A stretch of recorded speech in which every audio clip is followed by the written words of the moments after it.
சந்தியா என்ன சமையல் இன்னைக்கு? நாங்கள் பார்க்கலாம். இது வந்து பார்த்தீங்கன்னா கிள்ளி போட்ட சாம்பாருக்கு வதக்கின்னு இருக்கேன். இது எதுக்குன்னு பார்த்தீங்கன்னா சிக்கன் தொக்கு மாரி பண்ண போகிறேன். அதுக்காக தான் இதை வச்சு பாருங்கள். பருப்பு கடைஞ்சிட்ருக்கேன். இது வந்து நல்லா தொக்கு மாரி பண்ணிட்டோம்னா பருப்புக்கு நல்லாயிருக்கும். பையனுக்கு ரொம்ப பிடிக்கும், அதனால செஞ்சுட்ருக்கேன். சமையல் முடிச்சா? இதோ செஞ்சுட்டே இருக்கேங்க. முடிஞ்சிடுச்சு. ஒரு பருப்பை தாளிச்சிட்டேன், சிக்கனும் ரெடி ஆகிடுச்சு. செம்மையாக இருக்குல்ல? நிறைய பேர் வந்து ரெசிபி போட சொல்கிறாங்க.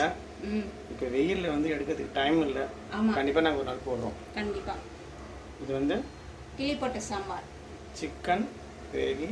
கிள்ளி போட்ட சாம்பாருக்கு சூப்பராக இருக்கும். நீங்களும் கிள்ளி போட்ட சாம்பார் வச்சுட்டு சிக்கன் செஞ்சு பாருங்க. கிள்ளி போட்ட சாம்பார்னா என்ன நிறைய பேர் கேட்குறாங்க, சொல்லு. அதாவது தக்காளி சாம்பார்னு சொல்லுவாங்க சில பேர். நான் கிள்ளி போட்ட சாம்பார்னு சொல்கிறேன். காயெல்லாம் எதுவுமே போடாமல். காயெல்லாம் எதுவுமே போடக்கூடாது. எப்பயும் நம்ம பருப்பு சாம்பாருக்கு வேக வைக்கணும், வேக வச்சு அப்படியே தாளிச்சிடணும். ஆமாம், அவ்வளோதான்.